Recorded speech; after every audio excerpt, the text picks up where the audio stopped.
Nalaman ko na ikaw ay asymptomatic. Meron ka din palang history na ikaw ay na triple bypass na. At sa kasalukuyan, ikaw ay may tendency na magkaroon ng brain damage. At sad to say, parang mahatid ka na talaga sa iyong final destination. Habang may buhay, may pag-asa. habang may buhay, may Pag-asa. pagsubok. Another day, another vlog.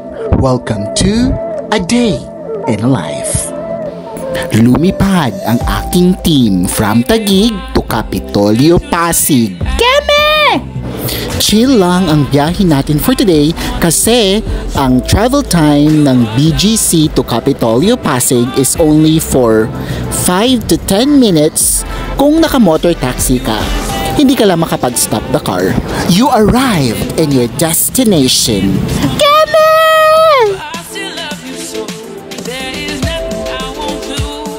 Welcome to Carjack Delights. Your blood pressure is our top priority. Hindi mainit dito guys. 3 ba naman yung aircon nila? Hello, for dining in. Isang rest in fish. Ano yung code red? Bicol Express po siya. Anong mas masarap? High blood or liposuction? Liposuction. Coke regular. And sige, yan na muna. Salamat. Ito ang pangmalakasang menu nila. Grabe, pinag-isipan ang pangalan. Indeed. Bago ma-high blood, mag-pray muna. Thank you Lord sa lahat ng blessing. For the liposuction, may kasama na siyang Java rice and kimchi. So, bali hindi available yung kimchi nung time ng kumain ako, but they replace it with a side dish. Parang salad siya guys, and masarap siya. Ang sarap ng suka nila. Nothing special sa lasa niya guys, but the good thing is, masarap siya. Tama lang ang serving, tama lang yung alat, yung Java rice hindi oily, basta masarap siya. You get what you paid for.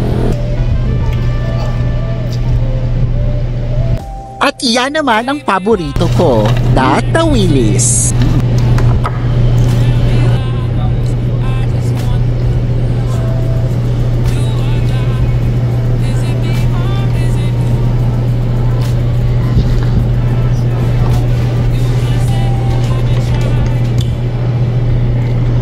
Kanamiton gid. What I like about their tawilis kasi hindi siya na over-fry. Crispy siya, at the same time, masarap pa din siya. Andun pa din talaga yung lasa ng tawilis. And then hindi siya yung dollar, unlike pag kumain ka sa Tagaytay na sobrang ang mahal ng tawilis nila. Oh my God! Try nyo din dito guys. Well, as you can see, hindi naman halata na nag-enjoy ako kakangit-ngit ng liempo na yon. At yung tawilis, pati ata yung lagayan, parang mauubos ko pa. Keme. Nilaklak ko pa nga yung suka eh. Busog na hindi butas ang bulsa. Keme. Available yung lecheng saging. Ano yung available? Dahil walang lecheng saging, kinuha ko na lang yung bill ko. Total bill is 410 pesos, not bad. That's it, sobrang busog na naman. Thank you so much for watching my video. See you on my next vlog. This is Yuel Perry. Bye!